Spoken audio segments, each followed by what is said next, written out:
Hi అండి. తెలుగు కథల ప్రపంచంకు స్వాగతం. ఇవాళ శ్రీ ఇచ్చాపురం రామచంద్రం గారు రచించిన బొమ్మలు చెప్పిన కమ్మని కథల్ని వినేద్దామండి.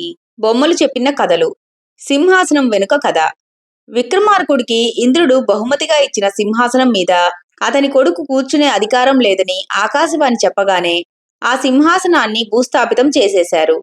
తరువాత చాలా కాలానికి భోజరాజు ఉజ్జయినికి రాజయ్యాడు. ఒకనాడతను ఒక పొలంలో నడుచుచుండగా ఆ పొలంను వ్యవసాయం చేసుకుంటూ జీవిస్తున్న బ్రాహ్మణుడు తాను కూర్చున్న మంచంపై నుండే, అయ్యలారా, చూడగా మీరు ఆకలితో ఉన్నట్లు ఉన్నారు. ఆకలికి బాధపడడం ఎందుకు? నా పొలంలోని కంకులను కోసుకొని గింజలను కొట్టుకు తినండి అని సాదరంగా పలికాడు. రాజు సైనికులు చాలా ఆకలిగా ఉండటం వల్ల ఆ మాటలు వినపడడమే తడవుగా చేనులో ప్రవేశించి కంకులను కోసుకుంటూ గింజలను తినడం మొదలుపెట్టారు. కొద్దిసేపటిలో మంచం దిగవలసిన అవసరం కలిగి యువతలికి వచ్చిన బ్రాహ్మణుడు ఎంతో నిష్ఠూరంగా, రాజా, ప్రజారక్షణ చేయవలసిన నువ్వే ఇలా అన్యాయానికి ఒడిగడితే నేనెవరికి మొరపెట్టుకోవాలి? నా చేనును నాశనం చేయుచు పంటను తినివేయటం నీకు నీ పరివారానికి న్యాయమేనా అని అడిగాడు. స్వల్ప విరామంలోనే అతని వైఖరిలో వచ్చిన మార్పుకి భోజరాజు ఆశ్చర్యపోయి అందుకు కారణం ఏమై ఉంటుంది అని మంత్రులను అడిగాడు. వారు ఆలోచించుచుండగానే వెనక్కి వెళ్లి మళ్లీ మంచం మీద కూర్చున్న విప్రుడు, అప్పుడే మీ ఆకలి తీరిపోయినదా? లేక మొహమాట పడుచున్నారా? పర్వాలేదు, మీ ఆకలి తీరు వరకు తినండి అన్నాడు ఉదారంగా.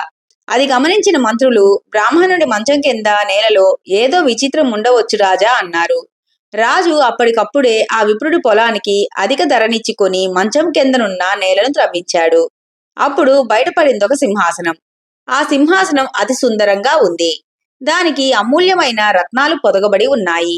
ఆసనానికి చేరుకునేందుకు 32 మెట్లున్నాయి. ఒక్కొక్క మెట్టుకి ఒక్కొక్క సుందరాంగి బొమ్మ ఉంది. ఈ శిల్పాలనే ప్రతిమలని సాలభంజికలని అంటారు. ఆ సింహాసనం బంగారంతో చేయబడి ఉంది. అది దగదగమంటూ మెరిసిపోతూ ఉంది. అది చాలా అపురూపంగా ఉంది. దానిని చూసి భోజరాజు ఎంతో సంతోషించాడు. వెంటనే దానిని తన కోటకు తీసుకుపోయి సభలో ఉంచాడు. ఇటువంటి అద్భుతము, అపురూపము అయిన సింహాసనం నాకు లభించడానికి కారణం మీరు మీ బుద్ధి కుశలతే అని మంత్రులను ఎంతో మెచ్చుకున్నాడు రాజు. అప్పుడు మంత్రులలో ఒకరు లేచి, భోజరాజా, మంత్రి సలహాలను పాటించుచు రాజు చేసే పాలన ఎప్పుడూ శుభకరంగానే ఉంటుంది. మంత్రి మాటలను పెడచెవిన పెట్టే రాజు రాజ్యము నిలబడజాలవు. మంత్రాంగం ఎంత చక్కనిదైనను పాలకుడు దానిని అనుసరించినప్పుడే రాణింపు వస్తుంది. ఈ సందర్భంగా ఒక పూర్వ కథ చెబుతాను వినండి అంటూ చెప్పటం మొదలుపెట్టాడు. మహారాజు నల్లమచ్చ. పూర్వం నందకుడనే రాజు విశాల నగరాన్ని పరిపాలిస్తూ ఉండేవాడు. ఆ రాజు వద్ద బహుశ్రుతుడనే మంత్రి, శారదానందుడనే పురోహితుడు ఉండేవారు. బహుశ్రుతుడు సార్థక నామధేయుడు. పేరుకి తగినట్లు తను బహు ప్రజ్ఞాశాలి. పురోహితుడు శారదానందుడు రాజ్యం మేలుకోరేవాడే కాక సకల విద్యా విశారదుడు కూడా. రాజుగారి అర్ధాంగి భానుమతి సువర్ణాన్ని మించే మేనికాంతితో ప్రకాశించుచూ ఉండేది. ఆమె అతిలోక సౌందర్యవతి. రాజు ఆమె అందలి ప్రేమతో ఆమెనొక్క నిమిషమైనను వదలలేక అంతఃపురంలోనే ఉండిపోతూ రాజపాలన కార్యక్రమాలను ఎంతో మాత్రము పట్టించుకోకుండా కాలం గడిపేసేవాడు. బహుశ్రుతుడు రాజుకది తగదని ఎన్నో విధాలుగా చెప్పి చూశాడు. కాని ప్రయోజనం లేకపోయింది. గాఢమైన ప్రేమపాసంలో చిక్కుకున్నవారు వాస్తవాన్ని, పరిస్థితుల్ని గమనింపచాలరు గదా. తన ప్రయత్నాలు ఫలింపకపోయేసరికి మళ్లీ ఆలోచనలో పడ్డాడు బహుశ్రుతుడు. చాలా విధాల ఆలోచించి చివరికొకనాడు రాజుతో ఏకాంతంలో, ప్రభువరా, తమరు రాణివారి మోహంలో మునిగి అంతఃపురం నుండి బయటకు రాక రాజకార్యములను ముట్టుకొనడం లేదు. దీని నాశలాగా చేసుకుని శత్రురాజులు మన దేశంపై దండెత్తుతారేమోనని నా మనసు సందేహిస్తుంది అన్నాడు. అయితే నేను ఏం చేసేది? విసుగ్గా అన్నాడు రాజు. అందుకు నేనొక ఉపాయం ఆలోచించితిని చెప్పాడు మంత్రి. అదేమిటి అని అడిగాడు రాజు. ప్రభువు దేవేరి యందున్న ప్రేమకు భంగము వాటిల్లదు.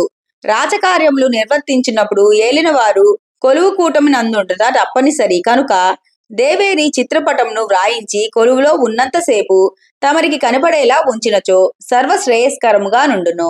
వ్యవహారములు చెడవు, మీ ప్రేమ భంగము పడదు. ఏమందురు అన్నట్లు రాజువైపు చూడసాగాడు.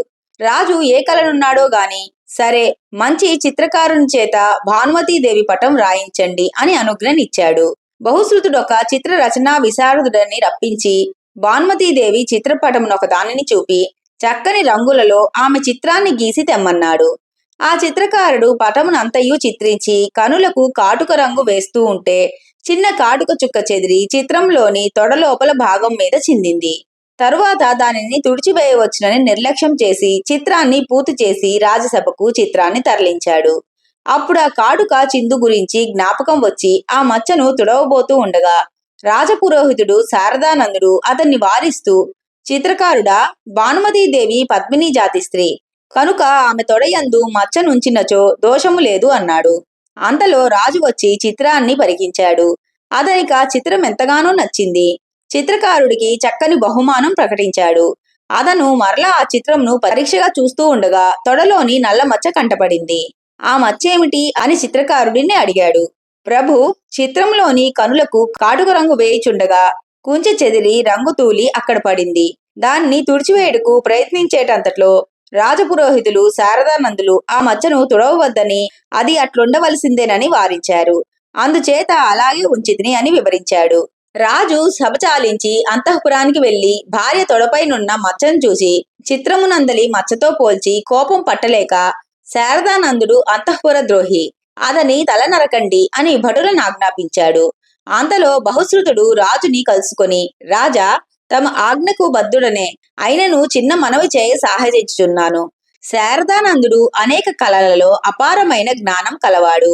పద్మిని జాతికి చెందినవారు కనుక భానుమతీదేవి గారిలో తొడలో చుక్క ఉండునని వారు శాస్త్ర దృష్టితో చెప్పినారే తప్ప మరే విధంగానూ కాదు. వారెంత మాత్రము అంతఃపుర ద్రోహి కాదు. దేవేరి వారు ఈ తప్పుని మన్నించి శారదానందులను క్షమించాలి అని ఎంతగానో ప్రార్థించినా రాజు వినలేదు. మంత్రి మరేమీ అనుకుండా రాజాజ్ఞను నెరవేర్చడానికి శారదానందుని తీసుకుపోయి ఒక రహస్య స్థలంలో దాచి మృగాన్నొక దానిని చంపి రక్తంతో తడిసిన ఆ కత్తిని రాజుకు చూపించాడు. అప్పటికి ఆ సంఘటన సమసింది. కొంతకాలం గడిచాక రాజు యొక్క కుమారుడు విజయపాలుడనేవాడు ఒక రోజున వేటాడటానికి అడవికి వెళ్లాలని ముహూర్తం పెట్టుకున్నాడు. అనేక అపశకునాలు కనిపించటంతో మంత్రి మొదలైన వారు ఈవేళ వద్దు, రేపు వెళ్ళండి అని సలహా ఇచ్చారు. కాని శకునాలు నన్నేం చేస్తాయి అంటూ వారి హితవును లెక్క చేయకుండా వెళ్ళాడు. అతను ఒక దట్టమైన అడవిని చేరుకొని చాలా జంతువులనే చంపి అలసిపోయి ఒక చెరువులో మంచినీరు త్రాగబోయేంతలో అక్కడ అతి భయంకరమైన పెద్ద పులి గాండ్రుమంటూ ఇతని మీద పడబోయింది. అతనెక్కి వచ్చిన గుర్రము పారిపోగా రాజకుమారుడు ఒక చెట్టెక్కాడు. కాని చెట్టు మీద అప్పటికే ఒక ఎలుగుబంటి ఉంది. అతను భయపడ్డాడు. కాని ఆ ఎలుగుబంటి అతనికి అభయం ఇచ్చి ఆకలి తీర్చింది. కాని రాజకుమారుడు ఆ భల్లూకానికే ద్రోహం చేయబోవడంతో, ఇకపై నువ్వు ఉన్మాదివై ససేమిరా అను 4 అక్షరాలు మాత్రమే పలుకుతూ ఉండు అని అతని నాలుక మీద ఆ 4 అక్షరాలు రాసి అడవిలో వదిలేసి వెళ్లిపోయింది. మిత్రద్రోహానికి పాల్పడిన పాపానికి విజయపాలుడు ససేమిరా అనే మాట తప్ప మరో పలుకులేక మతిస్థిమితం లేకుండా అడవిలో ఆకలి దప్పులతో అలమటిస్తూ తిరుగుతూ ఉంటే రాజధానిలో నందక మహారాజు తన కొడుకు ఎంతకీ నగరం చేరకపోవడంతో ఏమయ్యాడో అని విచారిస్తూ అడవులలో వెతకరండి అని భటులని 4 దిక్కులకి పంపాడు. అలా వెతుకుతున్న భటులు కొందరికి విజయపాలుడు కనిపించాడు. ఇన్నాళ్ళు మీరెక్కడున్నారు? మీ గుర్రం ఏమైంది? మీకు దుస్థితి ఏమిటి అని అడిగారు వాళ్ళు. ససేమిరా అన్నాడు. ఏమడిగినా ఒకటే జవాబు, ససేమిరా. వాళ్ళతన్ని ఎలాగో రాజు వద్దకు తీసుకుని వెళ్లారు. రాజు తన కొడుకు పరిస్థితికి చాలా విచారించి దేశంలో ఉన్న వైద్యులందరినీ రప్పించి చికిత్స చేయమన్నాడు. కాని వారెవరూ కూడా అతని రోగాన్ని తెలుసుకోలేకపోయారు. అప్పుడు రాజుకి శారదానందుడు జ్ఞాపకం వచ్చాడు. శారదానందుడు ఇప్పుడుంటే నా కొడుక్కి వైద్యం చేసి వ్యాధిని పోగొట్టి మళ్ళీ మామూలు మనిషిని చేసి ఉండేవాడు. అలాంటి మహానుభావుని నేనే చేతులారా చంపుకొంటిని. ఇప్పుడేం చెయ్యాలి? నా కొడుకు పిచ్చి ఎలా కుదురుతుంది అని పరిపరి విధాలా దుఃఖించి, నా పుత్రుని ఉన్మాదమును పోగొట్టిన వారికి అర్ధరాజ్యం ఇస్తాను అని దేశమంతా చాటింపు వేశాడు. ఆ చాటింపు బహుశ్రుతి యొక్క చెవిన పడింది. శారదానందుడిని బయట పెట్టడానికి ఇదే తగిన సమయం అనుకున్నాడు. రాజు వద్దకు వెళ్లారు. ప్రభు, మన శారదానందుల పుత్రిక ఈ ఉన్మాదంను పోగొట్టగలదు అన్నాడు. అయినచో ఆమెను తక్షణమే కొని తెండు అన్నాడు రాజు చాలా ఆత్రంగా. కాని ఆమె పురుషుల కంట పడదే సమస్య చెప్పాడు బహుశ్రుతి. మరెలాగా? దానికి మీరే ఏదైనా ఉపాయం ఆలోచించి ఈ గండం గట్టెక్కించండి. మీరు దేనికైనా సమర్థులు, బుద్ధికి బృహస్పతితో సమానులు అన్నాడు రాజు. తెర వేయించి తెరచాటున మనం ఉందాము. అలా అయితే ఆమెకు అభ్యంతరము ఉండకపోవచ్చును అని సూచించాడు బహుశ్రుతి. అందుకు వెంటనే అంగీకరించాడు రాజు. మంత్రి శారదానందుణ్ణి రహస్యంగా తన ఇంటికి రప్పించి తెరవేసేశాడు. రాజకుమారుణ్ణి కూడా తెరచాటుకి తెప్పించాడు. తాను రాజు తెరవతల ఉన్నారు. శారదానందుడు తెరలోంచి విజయపాలుడితో సజ్జనుల పలుకులను పెడచెవిన పెట్టకూడదు అన్నాడు.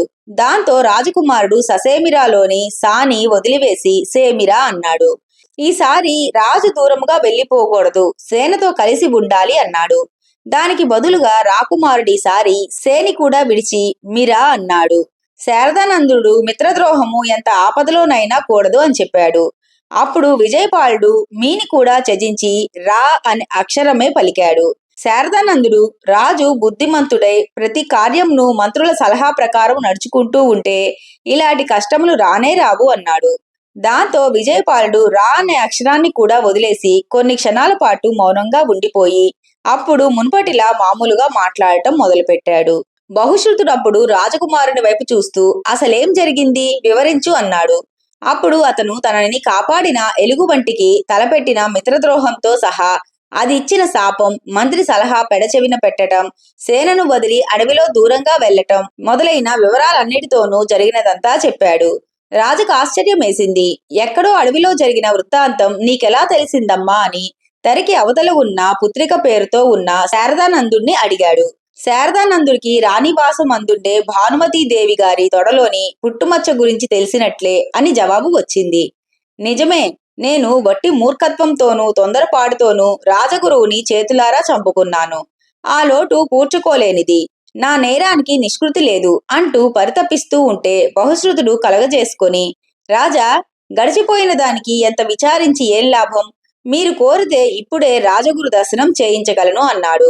అంతకంటే భాగ్యమా అని రాజు అనడమే అతను తెర తీసేశాడు. ఎదురుగా శారదానందుడు.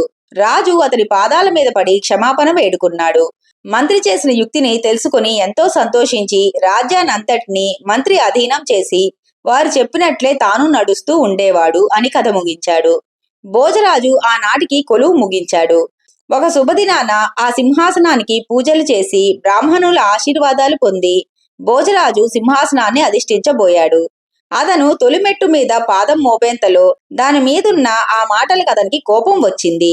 ఎంతో ఆరాటంగానూ ఆనందంగానూ సింహాసనం మీద కూర్చుందామని వచ్చిన అతనికి ఆ మాటలు పట్టరాని కోపాన్ని తెప్పించాయి సహజంగానే. ఎందుకు తగను? నన్ను నువ్వెందుకు వారిస్తున్నావని ప్రశ్నించాడు భోజరాజు. అప్పుడు ఆ ప్రతిమ మెల్లగా ఇలా అంది. దీనిపై కూర్చుండదలిచిన వారికి సాహస, ఔదార్య, విక్రమ, వితరణాది సకల సద్గుణాలు ఉండాలి. ఇంతకు ముందు సింహాసనాన్ని అధిష్ఠించిన విక్రమార్కుడికి ఆ గుణాలన్నీ ఉండేవి. ఆ మాటకు భోజరాజుకి పౌరుషం వచ్చింది. విక్రమార్కుని యందుండిన సాహస, ఔదార్య, విక్రమాది సద్గుణాలు నాలో లేవా? నాకంటే గొప్పవాడా అతను అని ప్రశ్నించాడు. ఆ ప్రతిమ చిరునవ్వు నవ్వి, నేను చెప్పే కథ విని నీకు నువ్వే నిర్ణయించుకో అంటూ కథ మొదలుపెట్టింది. గర్వము ఉండరాదు. నందనుడనే రాజు నిషధ దేశాన్ని పాలించేవాడు. ధర్మం తప్పకుండా పాలిస్తున్న అతని రాజ్యంలో ప్రజలు చాలా సుఖంగా ఉండేవారు. ఆ రాజు నిరంతరము బీదలకు దానాలు చేస్తూ ఉండేవాడు. ప్రతిరోజు 1,00,000 మందికి అన్నదానం చేసేవాడు.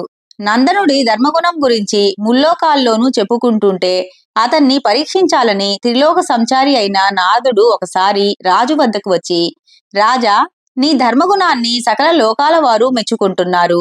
అయితే నువ్వు మట్టి కుండలలో వండించి అన్నదానం చేస్తున్నావు కదా, ఇకపై అలాగాక ఇసుక కుండలలో వంటలు చేయించి అన్నదానం చేశావో నీ కీర్తి సూర్యచంద్రులున్నంత కాలము స్థిరంగా ఉంటుంది అని చెప్పి వెళ్ళిపోయాడు. మళ్ళీ కొన్ని రోజులు పోయాక తిరిగి వచ్చాడు.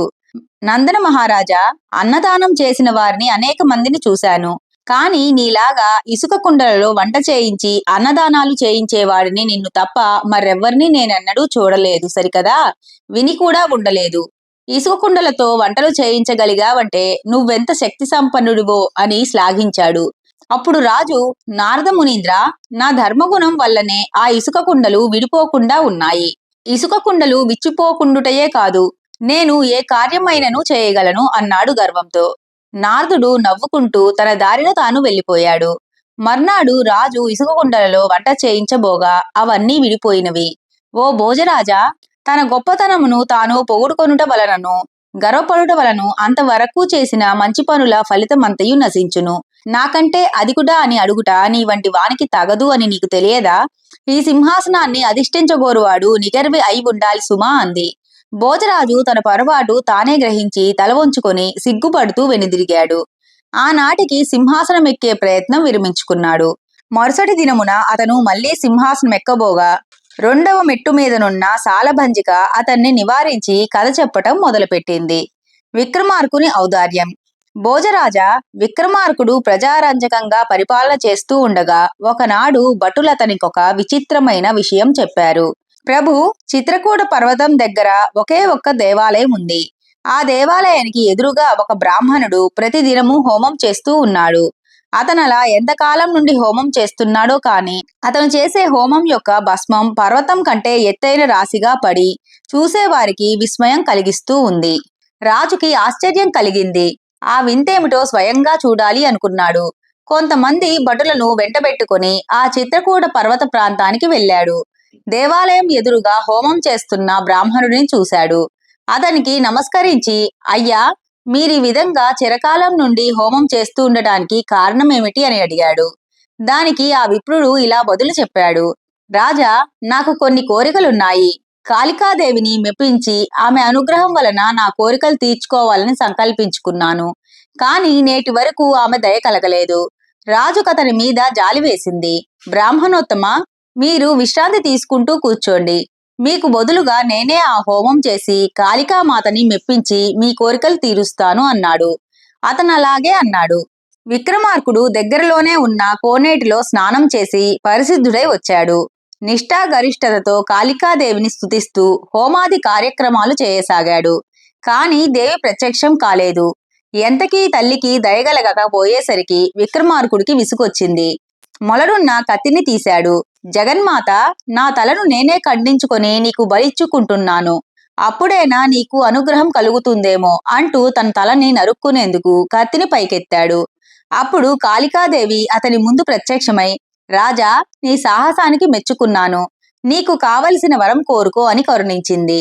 కాళికాదేవికి నమస్కరిస్తూ బ్రాహ్మణుడు ఆశ్చర్యంగా చూస్తున్నాడు. అమ్మా, ఈ విప్రుడు నీ కృప కోరి ఎంతో కాలం నుంచి శ్రమదమాదుల కోర్చి హోమాది కార్యక్రమాలు నిర్వహిస్తూ వస్తున్నాడు. అతని కోరికలు తీర్చుటే నీ నుండి నేను కోరుకునేది అన్నాడు విక్రమార్కుడు ఆమెను ప్రార్థిస్తూ. ఏమిటి నీ కోరికలు? దేవి ఆ బ్రాహ్మణుడిని అడిగింది. అతను విన్నవించుకోగా విని అనుగ్రహించింది. అంతేకాకుండా విక్రమాదిత్యుని ఔదార్యాన్ని, త్యాగగుణాన్ని అభినందించింది. తల్లి, నాదొక సందేహం తీర్చమన్నట్లు చూశాడు రాజు. ఏమిటి అని అడిగింది కాళీమాత. ఈ బ్రాహ్మణుడు ఎంతో కాలం నుండి నిన్ను అర్చిస్తున్నాడు కదా, అతనికి ఎందుకు ప్రత్యక్షం కాలేదు? అతని కోరికలు ఎందుకు తీర్చలేదు అని అడిగాడు. ఆ బ్రాహ్మణుడు చపలచిత్తుడు. నా యందు భక్తి కంటే కోరికలే ఎక్కువ అని కారణం తెలిపి కాళి అంతర్ధానమైంది. కథ చెప్పి, భోజరాజా, నీలో అటువంటి ఔదార్యము, త్యాగబుద్ధి ఉన్నాయా అని అడిగింది సాలభంజిక. భోజరాజు సిగ్గుపడుతున్నట్లు తల వంచుకొని సింహాసనాన్ని అధిష్ఠించే ప్రయత్నం అప్పటికి విరమించుకున్నాడు. కృత్రిమ కృష్ణుని కాపాడిన విక్రమార్కుడు. ప్రతాపనిధి అనే నగరాన్ని బృహత్సేనుడనే రాజు పరిపాలించేవాడు. అతనికి సులోచన అనే పుత్రికుండేది. తండ్రి ఆమెను గారాబంగా పెంచాడు. యుక్త వయస్సు రాగానే వివాహ ప్రయత్నాలు మొదలుపెట్టాడు. ఎందరో రాజకుమారులు ఆమెను పరిణయమాడగోరి వచ్చినా ఆమె ఎవరినీ అంగీకరించలేదు. నా మనసు కృష్ణ భగవానుని మీదనే లగ్నమైంది. నేను అతనినే వరిస్తాను తప్ప ఇతరులను వివాహమాడను అని చెప్పి ఎల్లప్పుడూ శ్రీకృష్ణునే ధ్యానం చేస్తూ గడిపేది. తన పుత్రికకు పెళ్లి కాదని ఒక భయం, తమకి కన్యనివ్వలేదని రాజపుత్రులు తనపై కోపంగా ఉంటారని మరో భయం. బృహత్సేనుడు రెండు భయాలతోనూ సతమతం కాసాగాడు.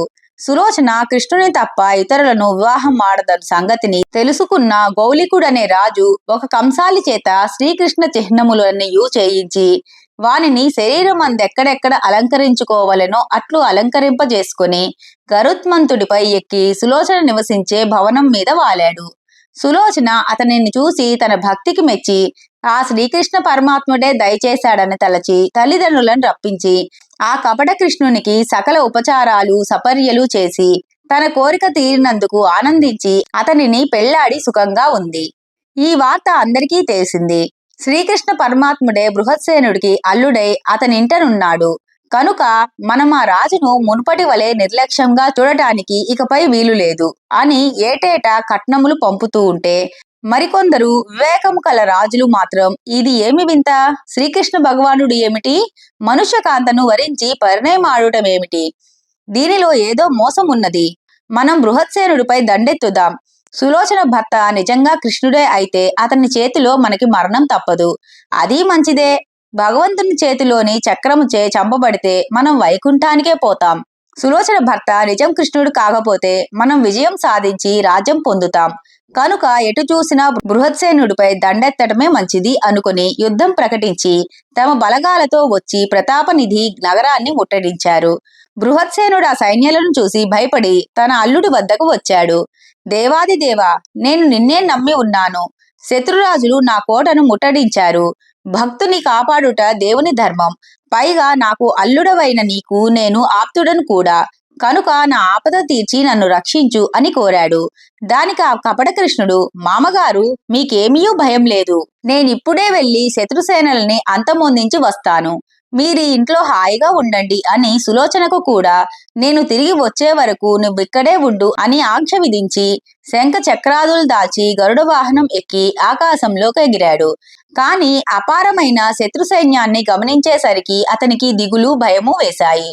ఈ కపటవేషం దాల్చి నేనెంత పొరపాటు చేశాను, వనిత కోసం ఆశపడి వచ్చిన వాడిని, వివాహం జరిగిన వెంటనే ఆమెను తీసుకుని నా ఇంటికి పోక ఇక్కడెందుకు ఉండిపోయాను, ఇప్పుడేది దారి, ఇంతమంది రాజులను ఒక్కడిని జయించడం అసాధ్యము, అసంభవము, ఎంత అవివేకపు పని చేశాను అని విచారించి, కృష్ణ ఆపదోద్ధారక, నీ అలంకారములు వాహనము అన్నిటికీ కృత్రిమములు తయారు చేయించుకొని చివరికి నీ వేషమును కూడా అనుకరించి నీకు చెందవలసిన సుందరిని నేనే తస్కరించి తిని, అందుకు నాపై కోపగించక దయచూసి నన్ను కాపాడు అని 1000 విధాలా ప్రార్థించాడు.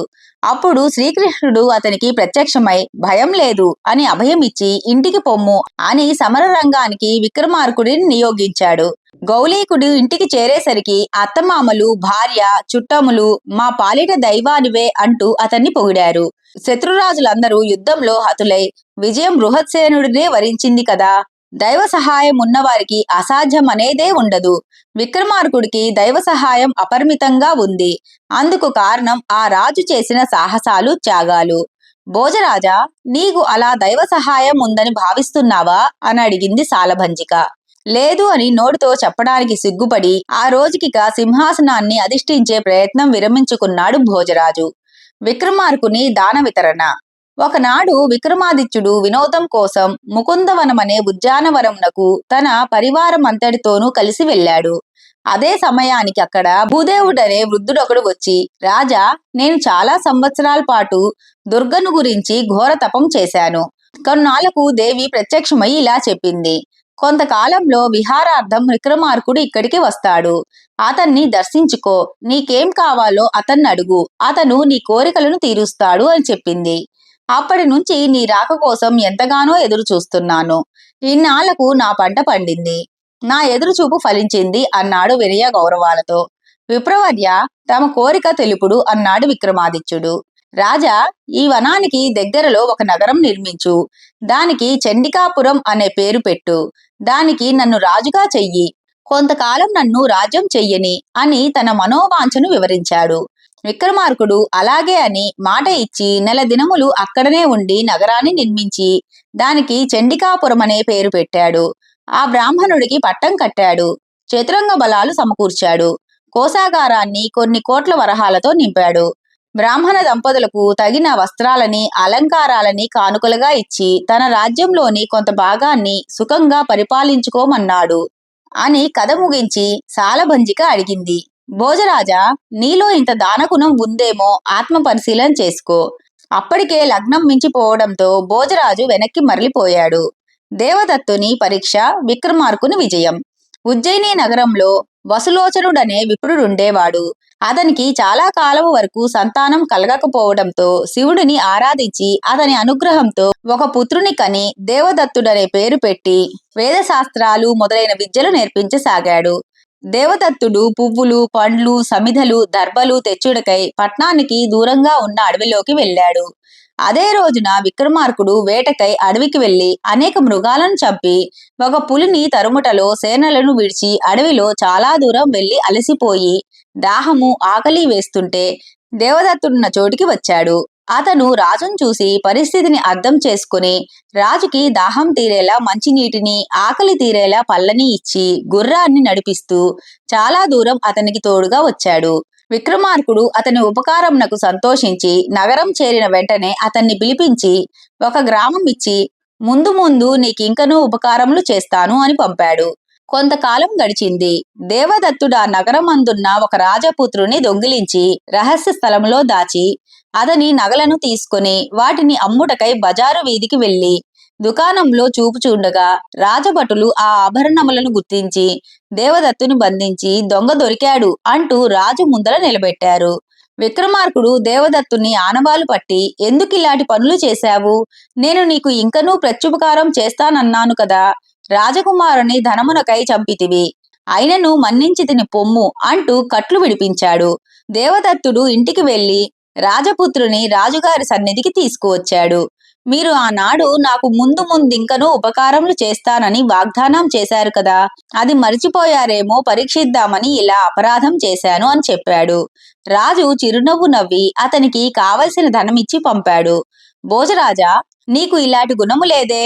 విక్రమార్కుడు అలంకరించిన సింహాసనాన్ని నువ్వెలా అధిష్ఠించగలవు అని అడిగింది బొమ్మ. భోజరాజు తలదించుకొని వెళ్లిపోయాడు. నీరు నిలవని తటాకం విక్రమార్కుని విజయం. మళ్లీ శుభలగ్నం చూసి భోజరాజు సింహాసనారూఢుడయ్యేందుకు వచ్చాడు. ఎప్పటిలాగే ప్రతిమ అతన్ని ఆపివేసింది. విక్రమార్కునకు సరితూగు ధైర్య శౌర్య సాహసాది గుణములున్నవాడే ఈ సింహాసనాన్ని ఎక్కడానికి అర్హుడు. నేను చెప్పే కథ విను అంటూ చెప్పసాగింది. విక్రమార్కుడు నిండు కొలువులో మంత్రులు సామంతులతో ముచ్చటలాడుతూ ఉండగా లోగడ అతను పంపిన వేగులలో వేగవంతుడనేవాడు వచ్చి, ముందు నా సమాచారం వినండి ప్రభు. తమరి ఆజ్ఞ ప్రకారం బహుదూరం తిరిగి మాలవదేశం చేరాను. ఆ నగరంలో ఐశ్వర్యవంతుడైన ఒక వర్తకుడు ఎంతో ఖర్చు పెట్టి ఒక పెద్ద తటాకం తవ్వించాడు. దాని చుట్టుకొలతో 2 ఆమడలు, లోతు 2 తాడి చెట్ల ప్రమాణం. అయినా సరే ఆ చెరువులో ఎంత వర్షం పడినా నీరు ఇంకిపోవడమే తప్ప ఒక్క చుక్కైనా నిల్వ ఉండడం లేదు. నేనెంతో వ్యయ ప్రయాసల కోర్చి 10 మందికి ఉపయోగపడాలనే సద్బుద్ధితో తటాకాన్ని తవ్వించినా దానిలో చుక్క నీరైనా నిలవక నా సంకల్పం వ్యర్థమైపోయిందే అని దుఃఖిస్తూ ఉంటే ఆ వర్తకుడితో ఆకాశవాణి, ఓ వైశ్య శిఖామణి, విచారింపకుము. ఈ తటాకమును నీరు నిలవాలంటే ఒక పని చేయవలసి ఉంది అంది. ఏమిటి? ఆకాశవాణికి చేతులు జోడించి అడిగాడు కోమటి. సాహసము, వితరణ మొదలైన సకల సద్గుణాలు గల ఒక మానవుని కంఠం కోసి ఆ రక్తంతో అన్నమును కలిపి ఈ చెరువునకు దగ్గరలో గల దుర్గాదేవికి ఆ రక్తాన్ని సమర్పిస్తే ఈ తటాకం ఎప్పటికీ నిత్యము నీటితో నిండిపోతుంది అని ఆకాశవాణి చెప్పింది. అలాంటి మనుషులు ఈ ప్రపంచంలో ఉన్నారా? ఉన్న నిండు ప్రాణాన్నెవరు బలి ఇచ్చుకుంటారు అని సందేహం బాధిస్తున్నా, ఏమో ధనాసకు లోబడిన వాడుండడు కదా, ప్రయత్నించి చూద్దాం అనుకొని 2 కోట్ల వరహాలతో 32 విలువైన ప్రతిమలు చేయించి ఆ దుర్గ గుడి యందు ఉంచి దాని ముందు సాహస వితరణాది గుణసంపన్నుడైన వీరుడు వచ్చి తన కంఠరక్తంతో తడిపిన అన్నాన్ని ఈ దుర్గకు బలి ఇచ్చిన ఈ ప్రతిమలను తీసుకోవలసింది అని శాసనం రాయించి పెట్టాడు అని చెప్పాడు. సాహసమే ఊపిరిగా గల విక్రమార్కుడు వేగు మాటలు వినడమే తడవుగా తన చంద్రాయుధాన్ని చేతిలో పట్టుకొని అతను తోవ చూపుచూ ఉండగా మాలవ దేశానికి వెళ్లి ఆ తటాకాన్ని చూసి శాసనాన్ని చదివి ఈ చెరువు నీటితో నిండేనా, ప్రాణకోటి ఎంతో సుఖపడుతుంది అని భావించి నా కంఠ రక్తంతో తడిపిన అన్నమునే దేవికి బలి ఇచ్చేదను అని నిర్ణయించుకొని చేతిలోని చంద్రాయుధంతో తన కుత్తుకను కత్తిరించుకోబోతుంటే, రాజా, నీ సాహసానికి మెచ్చితిని, ఏం కావాలో కోరుకో అంటూ అతని ముందు నిలిచి అతని చెయ్యి పట్టుకుంది దుర్గా. విక్రమార్కుడు ఆమెకు నమస్కరించి, జనని, ఈ ఊరి కోమటి తవ్వించిన తటాకం నీటితో నిండి ఎప్పటికీ నీరు తరగకుండా ఉండేటట్లు వరమివ్వు. అదే నా కోరిక అన్నాడు. దుర్గాదేవి అనుగ్రహం వలన సంధ్యవేళ వర్షం కురిసి చెరువు నిండా నీరు నిండి ఇంకిపోకుండా నిలిచి ఉంది. రాజు మహదానందంతో దేవికి సాష్టాంగ నమస్కారం చేశాడు. అప్పుడు జగజ్జనని విక్రమార్కుడిని చూస్తూ, రాజా, నువ్వు పరోపకార పారీణుడివి, నీ కోరికలు తీరకుండా ఎందుకుంటాయి అంది దయగా. విక్రమార్కుడు ఆ తటాకంను తవ్వించిన వైశ్యుని రప్పించి, ఈ ప్రతిమలను నీ స్వాధీనంలోనే ఉంచుకుని 30 కోట్ల వరహాలతో గుళ్ళు, గోపురాలు, సత్రములు మొదలైనవి నిర్మించి ధర్మము, ప్రజాసేవ చేయుము అని చెప్పి తన నగరానికి వచ్చేశాడు. భోజరాజా, నీకు అలాంటి సాహసం కాని వితరణ కాని ఉన్నాయా అని అడిగింది ప్రతిమ. అతను బదులివ్వకుండా మరలిపోయాడు. వలచి వచ్చిన కాంత విక్రమార్కుని త్యాగం. ఉజ్జయిని నగరంలో కమలాకరుడనే విప్రకుమారుడు ఉండేవాడు. అతను పెద్దల మాట వినేవాడు కాదు, చదువుకునేవాడు కాదు, సోమరిపోతుగా కాలం గడిపేవాడు. అందుచేత తండ్రి ఎప్పుడూ అతని మీద కోపగిస్తూ తిడుతూ ఉండేవాడు. ఒకసారి అతనికి తండ్రి, నీలాటి కొడుకున్నా ఒకటే, లేకపోయినా ఒకటే, లేకపోతేనే నయం అనేసరికి అభిమానం కలిగి ఇల్లు వదిలి వెళ్ళిపోయాడు. దేశాటనం చేసి చేసి కావేరీ నదీ తీరంలో గల ఒక అగ్రహారం చేరుకున్నాడు. సుమంతుడనే విప్రుడిని ఆశ్రయించి అతను చెప్పిన పనులన్నీ చేస్తూ ఉండేవాడు. వారింట్లోనే ఉండేవాడు. కొంతకాలానికి సుమంతుడికి కమలాకరుడి మీద దయ కలిగి విద్య నేర్పించాలి అనుకున్నాడు. అప్పటికి ఇతనికి కూడా చదువుకోవాలనే బుద్ధి పుట్టింది. తగిన గురువు చేత చదువు చెప్పించి సుమంతుడు కమలాకరుణ్ణి అఖండుణ్ణి చేశాడు. కమలాకర, నువ్వు ఇల్లు వదిలి చాలా కాలమైంది. ఒకసారి వెళ్ళి నీ తల్లిదండ్రులను చూసిరా అని పంపించాడు. ఇంటికి వస్తూ తోవలో ఉన్న రాజాస్థానంలో తన విద్యలను చూసి బహుమానాలను అందుకుంటా కాంచీనగరం చేరాడు. ఆ నగరంలోని ఏకామేశ్వరాది దేవతలను సేవించి వచ్చు సమయంలో అతనికొక వేశ్య కనిపించింది. ఆ అందగత్తెను అతను మోహించాడు. తన మనసును ఆమెకు తెలిపాడు. ఆమె అతని మాటలు విని, విప్రోత్తమ, నా యందు మనసు పడకుము. నన్నొక రాక్షసుడు మోహించాడు. నా వద్దకెవరు వచ్చినా వారినతడు చంపి భక్షించేస్తాడు. కనుక నువ్వు నీ దారిన వెళ్ళిపో అంది. దాంతో కమలాకరుడు తన స్వగ్రామమైన ఉజ్జయిని చేరుకుని తల్లిదండ్రుల్ని పలకరించి విక్రమార్కుడి వద్దకు వచ్చాడు. రాజతనిని చూసి, ఏ ఏ దేశాలు తిరిగావు, ఏమేం విద్యలు చదివావు, ఏ వింతలు విడ్డూరాలు చూశావు అని అడిగాడు. కమలాకరుడు రాజు ప్రశ్నలకు జవాబులు చెప్పి చివరగా కాంచీపురంలోని వేశ్య గురించి వివరించాడు. అది వింటూనే విక్రమాదిత్యుడు కమలాకరుణ్ణి వెంట పెట్టుకుని కంచికి వచ్చి తాను వచ్చిన సమాచారమును వేశ్యకు చెప్పమని అతను ఆమె ఇంటికి వెళ్ళాడు. ఆమె ఇంటికి వెళ్ళగానే ఆమె రాక్షసుని సంగతి చెప్పింది. నీకెవరి వలన భయం లేదు, ఈ రాత్రికి నేను మీ ఇంటికి వస్తాను అని తన నిర్ణయం తెలియజేశాడు. రాత్రవుతుండగా రాజు ఆయుధాన్ని మాత్రమే ధరించి ఆమె ఇంటికి వచ్చాడు. వేశ్య అతనికి సపర్యలు చేసి వీణాగానంతో అతనికి ఆనందం కలిగించుచుండగా మామూలు వేళకు రాక్షసుడు వచ్చాడు. రాజుని చూసి చూడగానే, నా ఉంపుడుగత్తె ఇంటికి ఇంతవరకు ఇతరులు రావటానికి భయపడి చస్తుంటే నువ్వెవడిరా వచ్చావు అంటూ రాజు మీదకి మహాభీకరాకారంతో రోషంతో దుమికాడు. కాని రాజు చేతిలోని కత్తితో ఒక్క వేటు వేసి అతని తల నరికేసరికి రాక్షసుడు చనిపోయాడు. రాక్షసుడు మరణించటంతో ఆ వేశ్య ఆనందానికి అవధి లేకపోయింది. ఆమె రాజు పాదాల మీద పడి, మహాత్మా, నీ రాక వలన నాకు రాక్షసుని బాధ తీరి స్వేచ్ఛ వచ్చి జన్మ ధన్యమైంది. కనుక నన్ను స్వీకరించు అని ప్రార్థించింది. కాని విక్రమార్కుడు అందుకు అంగీకరించక, ఓ కాంత, కమలాకరుడు నీపై మోహం పెంచుకుని ఉన్నాడు. కనుక నేను నిన్ను పరిగ్రహించడానికి వీలులేదు. నువ్వు ఆ విప్రకుమారునితో సుఖంగా ఉండు అంటూ వారిద్దరూ సుఖంగా జీవించడానికి కావలసిన సంపదనిచ్చాడు. ఆమె కూడా రాజు మాటలకు అంగీకరించి కమలాకరుడితో కలకాలము సుఖంగా ఉంది. అలా కథ చెప్పి ప్రతిమ రాజును అడిగింది.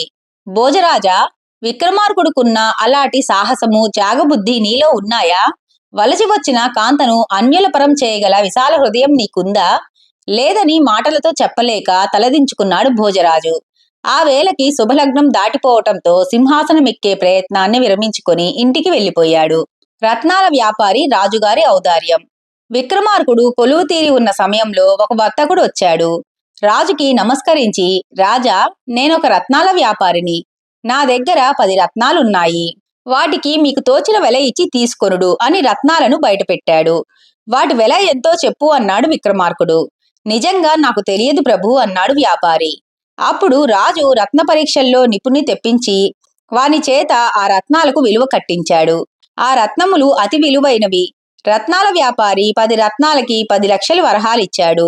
అంత ధనమిచ్చినందుకు ఆ వ్యాపారి చాలా సంతోషించి, ఇంకను 10 రత్నములు మా ఊరిలోని నా ఇంటను ఉన్నాయి. మా ఊరు ఇక్కడకు 10 ఆమడల దూరంలో ఉంది. నమ్మకస్తుడైన భటును పంపితే ఆ రత్నాలనిచ్చి పంపుతాను అన్నాడు. రాజు అంగీకరించి ఆ రత్నముల ఖరీదు 10 లక్షల వరహాలు వర్తకునకు ముందుగానే ఇచ్చి అతని వెంట తన భటుణ్ణి పంపాడు. అలా పంపిస్తూ, నువ్వీ వ్యాపారి వెంట పోయి అతనిచ్చు రత్నములను తీసుకుని రేపు తెల్లవారేసరికి రాకపోయావో నీకు ఉరిశిక్ష విధిస్తాను అని భటుని హెచ్చరించారు. భటుడు వ్యాపారి వెంటపోయి అతడిచ్చిన రత్నములను తీసుకొని తిరిగి వస్తూ ఉండగా నదిని దాటవలసిన సమయానికి చీకటి పడిపోయింది. అంతకు ముందు నుండి వర్షం పడుతూ ఉండటంతో నది నిండుగా పారుతోంది.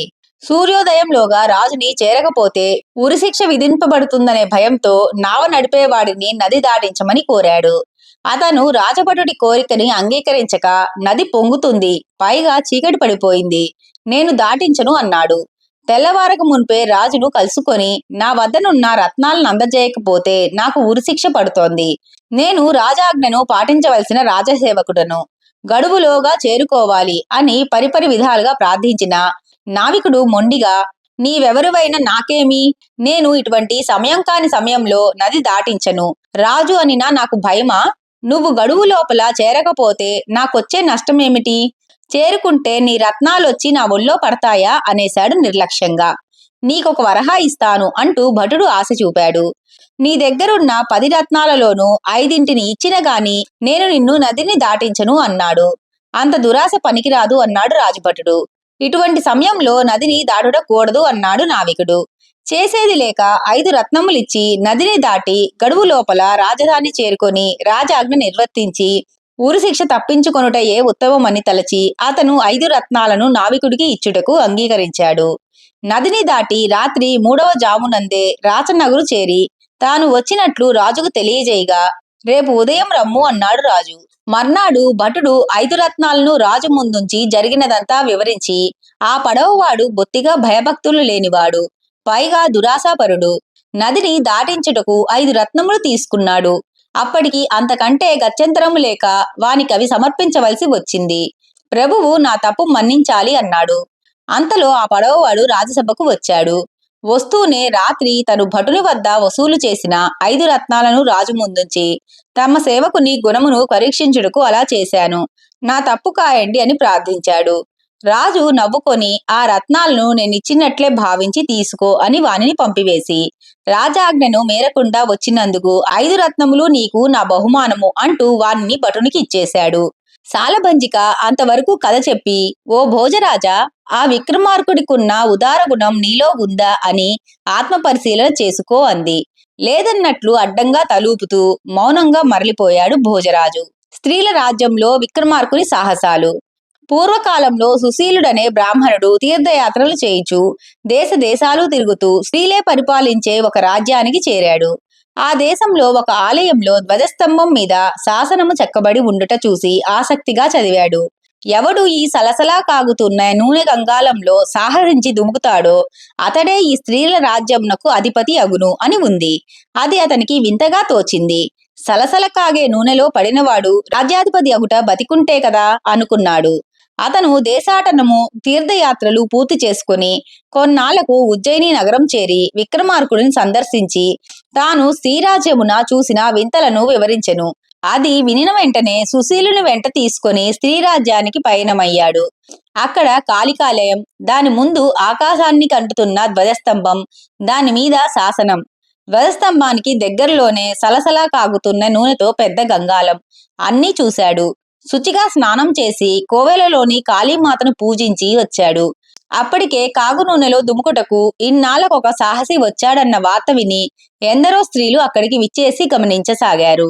విక్రమార్కుడు కొంచెమైనా భయపడకుండా ఆ కాగు నూనెలోకి ఉరికేశాడు. మరుగుతున్న నూనె కాస్త మంచినీటిలా చల్లబడిపోయింది. అతను చిరునవ్వుతో బయటికి వచ్చాడు. ఆ పట్నమందలి స్త్రీలు విక్రమార్కుడినెంతో గౌరవించి అభినందించి బంగారు పల్లకీలో కూర్చుండబెట్టి పట్నంలోకి తీసుకెళ్లి, నీవు శాసనమందు ఉన్నట్లు చేశావు గనుక మమ్మల్ని పెళ్లి చేసుకొని ఈ రాజ్యాన్ని పాలించు అన్నారు. వారి మాటలకు విక్రమార్కుడు సంతోషించి, వనితలారా, ఈ విప్రుడిక్కడికి వచ్చి ఈ రాజ్యం గురించి శాసనం గురించి చెప్పడం వలనే నేను ఈ పని చేయగలిగాను. అందుచేత మీరీ విప్రుడిని వివాహమాడి ఇతనికే రాజ్యం ఇవ్వండి అన్నాడు. అందుకు వారు సమ్మతించారు. తాను దగ్గరుండి రాచకార్య నిర్వహణకు సరియగు మార్గం ఏర్పరచి విక్రమార్కుడు ఉజ్జయిని వెళ్లిపోయాడు. సుశీలుడు రాజ్యం చేయసాగాడు. భోజరాజా, నీకు అతనికున్న సాహసం, విశాలమైన హృదయము ఉన్నాయనే భావిస్తున్నావా? సూటిగా అడిగింది సాలభంజిక. భోజరాజు మౌనంగా అక్కడి నుండి వెళ్ళిపోయాడు. విక్రమార్కుని వితరణ.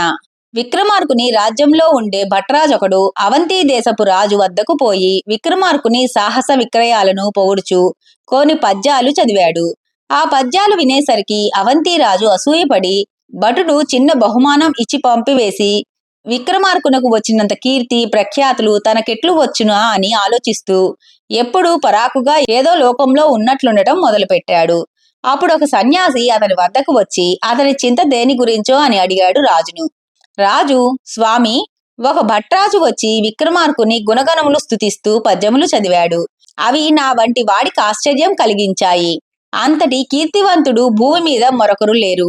అట్టి యశస్సు నాకెలా కలుగుతుందా అని నా మనసు చింతిస్తూ ఉన్నది అన్నాడు చేతులు జోడించి భక్తి శ్రద్ధలు ప్రదర్శిస్తూ. ఆ మాటలు విన్న సన్యాసి, రాజా, అందుకోసం విచారించనక్కరలేదు, నీకొక ఉపాయం చెబుతాను అన్నాడు. మహాప్రసాదం, సెలవియ్యండి స్వామి, వినయంగా అడిగాడు రాజు. హిమవన్నగర సమీపంలో ఒక కాళికాలయం ఉంది. అక్కడ కొందరు యోగ పురుషులు నిత్యము హోమక్రియలను చేస్తూ ఉంటారు. నువ్వక్కడికి వెళ్ళు. స్నానం చేసి ఆలయ ప్రాంతంలో గుండం ఒకటి తవ్వించి కాళికాదేవి గురించి హోమం చేసి చివరకు నీ శవశరీరమును పూర్ణాహుతి చేసేందుకు ఆ గుండంలో దూకు. ఆ యోగ పురుషులు నిన్ను రక్షిస్తారు.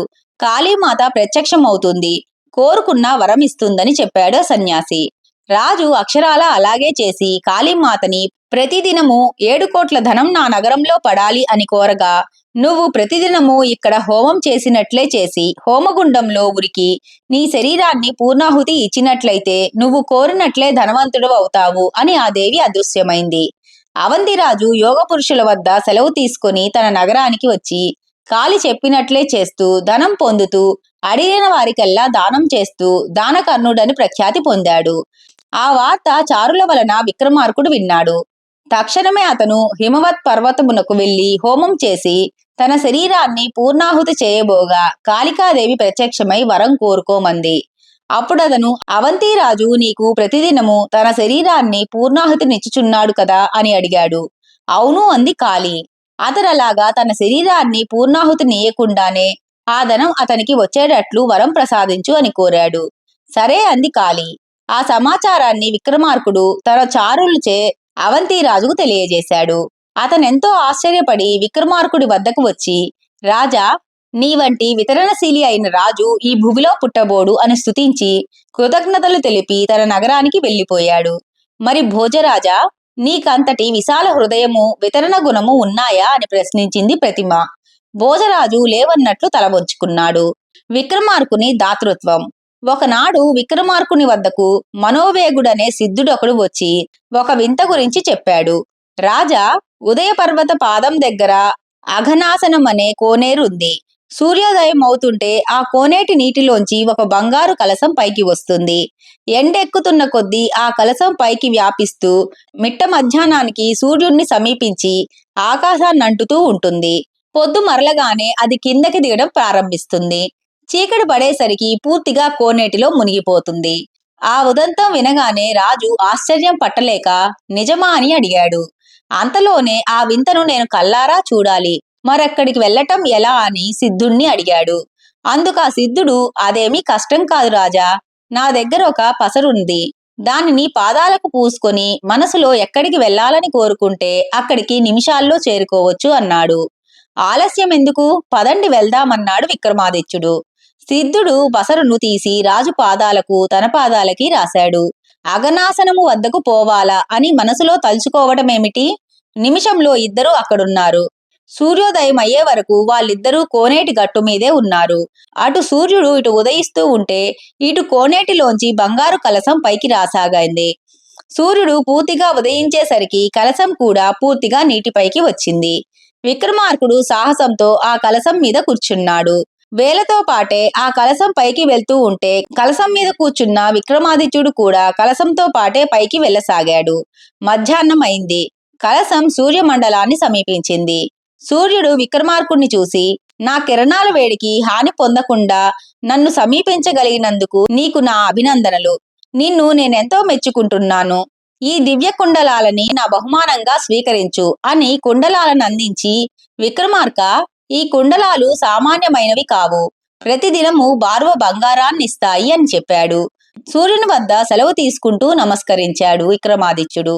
కలశంతో పాటే సూర్యాస్తమయం సమయానికి కిందకి చేరుకుని కుండలములతో సహా ఉజ్జయిని బయలుదేరాడు. ఉజ్జయిని నగరం చేరుకోగానే అతనికొక బ్రాహ్మణుడు ఎదురువచ్చి ఆశీర్వదించి, రాజా, నేను నిదర్భ దేశంలో నివసిస్తూ ఉంటాను. మా పెద్దలార్జించిన ధనంతో ప్రతిరోజు 1000 మందికి అన్నదానం చేస్తూ వచ్చాను. నా సోదరులు మా రాజుగారితో నా మీద చాడీలు చెప్పి నా ఆస్తినే కాక అదనపు సొమ్మును కూడా చెల్లించాలని శిక్ష విధించారు. అదనపు సొమ్మును అర్థించాలనే నిన్ను దర్శించుకుంటున్నాను అన్నాడు. విక్రమార్కుడు అతని పరిస్థితికి జాలిపడి తనకి సూర్య భగవానుడిచ్చిన కుండలములను అతనికి ఇచ్చివేశాడు. ఇంతటి దాతృత్వము నీకుందా భోజరాజా అడిగింది బొమ్మ. లేదు అంటూ తిరుగుముఖం పట్టాడు భోజరాజు. దేవినే మార్చిన విక్రమార్కుడు దేశ సంచారం చేస్తున్నాడు. ఆ సందర్భంలో అతను ఒకనాటి రాత్రి అడవిలో తిరగవలసి వచ్చింది. అలా అరణ్యంలో సంచరిస్తూ ఉంటే ఒక స్త్రీ పరుగు పరుగున అతని వద్దకు వచ్చి, అయ్యా, నీవెవరివో నాకు తెలియదు. నీకీ ప్రాంతం గురించి తెలియదు కాబోలు. ఇక్కడ కిరాతకులు తిరుగుతూ ఉంటారు. వాళ్ళు నిన్ను చూశారో పట్టుకొని తీసుకుపోయి దేవికి బలివ్వక మానరు అని చెబుతూ ఉండగానే కొందరు కిరాతకులు ఒక ముసలివాడిని పట్టుకొని అతని శరీరమునకు పసుపు కుంకుమలు దట్టముగా పూసి మెడ నిండా పూలదండలు వేసి బలివ్వటానికి కాళికాదేవి ఆలయానికి ఎదురుగా నిలబెట్టారు. అది చూసి విక్రమార్కుడు వారి వద్దకు వెళ్లి, కిరాతకులారా, ఇంత ముసలివాణిని బలి ఇచ్చిన ఏమి ఫలము? నా వంటి వాణిని బలి ఇచ్చినచో దేవి సంతోషించును. కనుక ఆ వృద్ధుడిని వదిలి నన్ను బలివ్వండి అన్నాడు. వారు సరేనని ఆ ముసలివాడిని వదిలి ఇతనిని పట్టి దేవికెదురుగా నిలబెట్టిరి. వీరు శిరస్సును ఖండించబోతూ ఉంటే, ఆ శ్రమ మీకెందుకు, నా శిరస్సును నేనే ఖండించుకుంటాను అంటూ వరలోంచి కత్తి తీసి తన కంఠంపైకి విసరబోయాడు.